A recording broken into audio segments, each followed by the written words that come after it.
Halo teman-teman, selamat pagi. Bismillahirrahmanirrahim. Assalamualaikum warahmatullahi wabarakatuh. Kembali lagi di seputar pertanian. Nah, kali ini saya akan sedikit mereview atau membahas pestisida pada budidaya cabai dan kubis atau tumpang sari cabai dan kubis yang saya budidayakan. Sambil rencananya hari ini kita akan sekalian panen untuk yang ketiga kalinya. Untuk cabai keriting yang saya budidayakan. Nah, ini kabarnya teman-teman. Untuk kubisnya sendiri sudah mulai masuk proses pemintalan teman-teman. Bisa dilihat. Jadi di sini kita tidak boleh asal memilih insektisida teman-teman. Nah, jadi harus pasti. Untuk cabainya sendiri alhamdulillah sehat. Nah, hanya saja ini tidak kita stek dan tidak kita beri tiang atau ajir yang layak karena masih saya proses penelitian teman-teman. Jadi mohon maaf tidak lebih bagus dari yang diharapkan. Tapi dari hal yang paling penting dari semua ini adalah bagaimana kita membuat kualitas cabai dan kubis yang kita tanam itu sempurna lah, atau kualitas baik tuh. Alhamdulillah. Dilihat dari segala aspek bunga yang mulai mekar dan menjadi cabai dan lain sebagainya. Begitupun pula pada kubis yang dibudidayakan. Nah, alhamdulillah, kalau kemarin cenderung daun muda, sekarang sudah mulai sedikit gelap dan tebal. Nah, ini bukan lalat penyakit, ini aman. Hanya saja warna sedikit beda, ini masih ada campur tangan embun teman-teman. Masih terlalu pagi lah. Karena sekarang kita akan mengaplikasikan pestisida baik itu fungi maupun insek pada budidaya cabai dan kubis atau tumpang sari cabai dan kubis yang saya budidayakan. Seperti biasa teman-teman, seperti biasa nih. Saya pakainya mesin Tasco ukuran 20 liter. Ini lebih dari cukup untuk kita melakukan sebagai alat semprot pertanian karena manfaatnya yang begitu luas. Jadi bisa dipakai di berbagai tempat dan situasi kondisi. Beda dengan mesin Sansin. Kalau memakai Misdaster ini atau mesin Tasco, jadi cukup memerlukan satu orang saja pekerja teman-teman. Nah, seperti yang saya katakan di awal video, kali ini kita akan sedikit membahas atau mereview rollingan pestisida baik itu insek maupun fungi yang saya pakai pada budidaya tumpang sari yang saya sedang lakukan.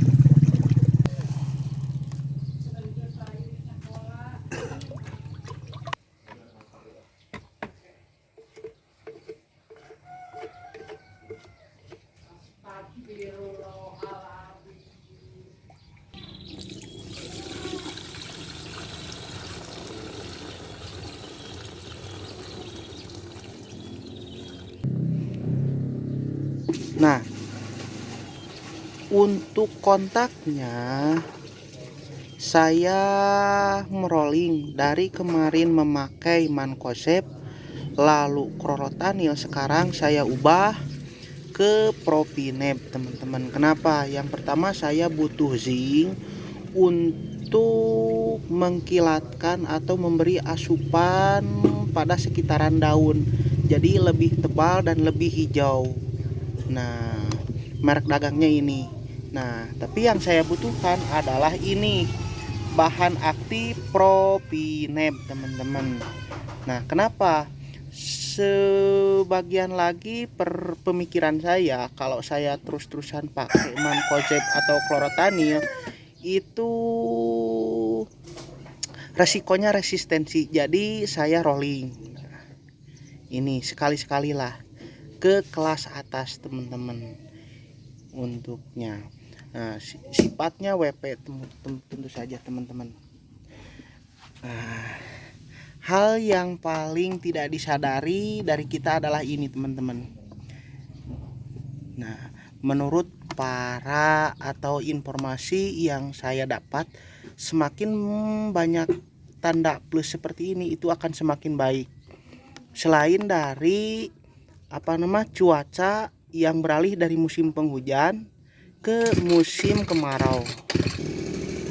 Untuk dosisnya sendiri teman-teman atau saya pribadi memakai 2-3 sendok per 20 liter air, atau skala per drum teman-teman bisa pakai setengah kilo, itu per 200 liter air. Setengah kilo ya teman-teman, itu lebih dari cukup untuk bahan aktif propineb ini. Nah, di sini dijelaskan untuk berbagai macam tanaman, dari mulai bawang merah, bawang daun, bawang putih, cabai. Nah, untuk cabai sendiri untuk mencegah antraknos dan bercak daun Caesporophylla teman-teman. Untuk bawang daun yaitu bercak ungu atau Alternaria pori. Untuk kubis di sini dijelaskan untuk penyakit bercak daun Alternaria sp. Nah, untuk dosisnya 1 gram per liter air. Jadi cukuplah 2-3 sendok saja teman-teman per tangki 20 liter.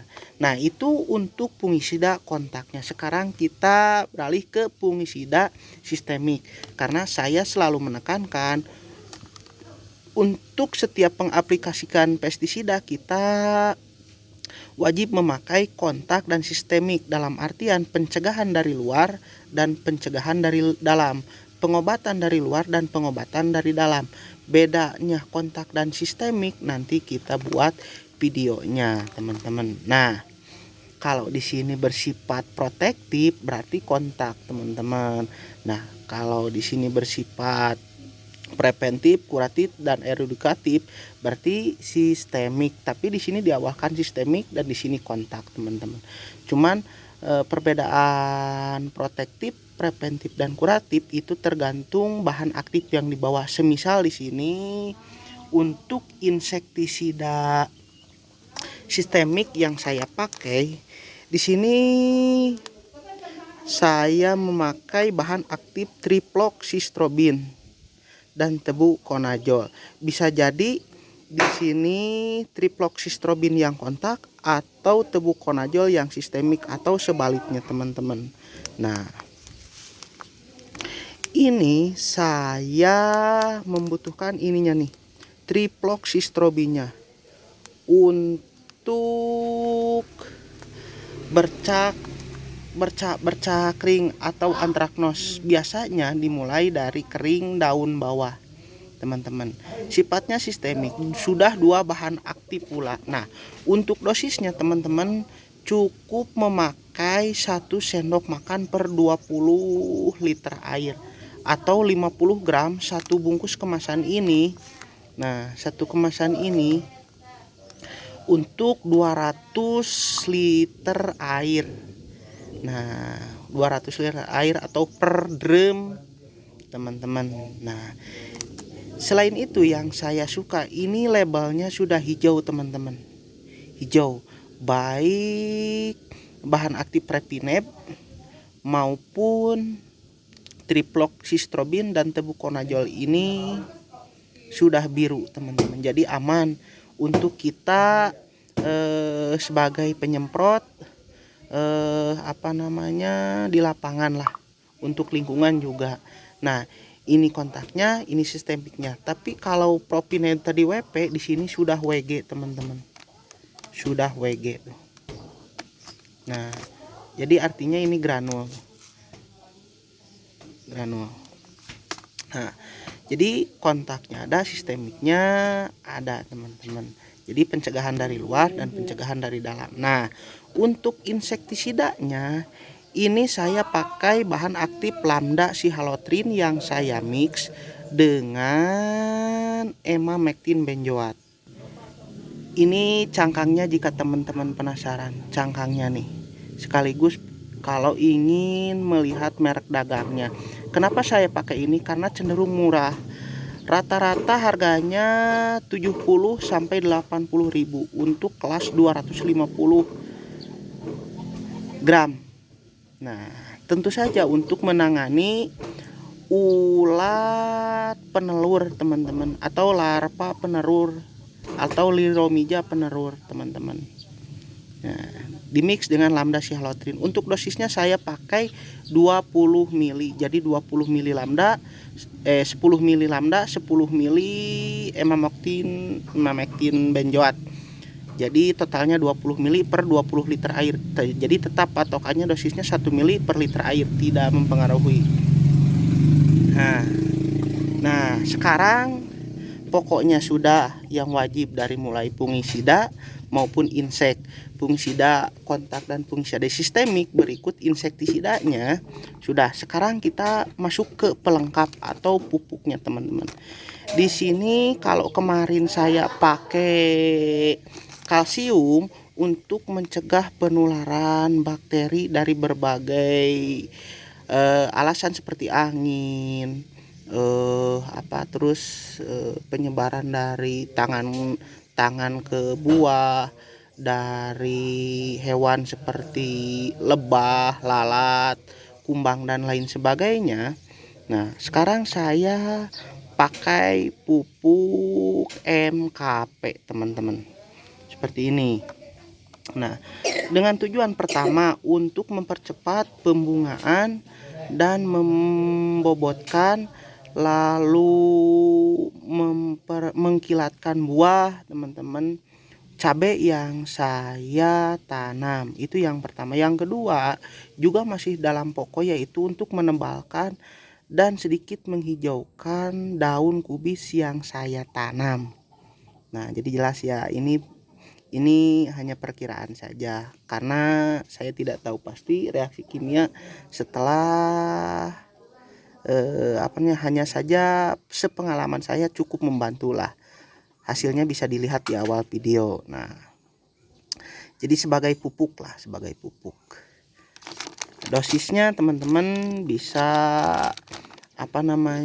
aplikasikan 1 sampai 2 sendok ataupun setengah kilo per drum teman-teman, setengah kilo per drum.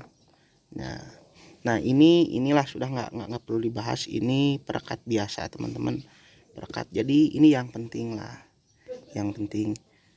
Jadi saya tidak memakai PPC yang dominan N. Kenapa? Karena usianya sudah mulai vegetatif teman-teman. Jadi kurang lebih hasilnya setelah diaplikasikan seperti ini teman-teman. Nah,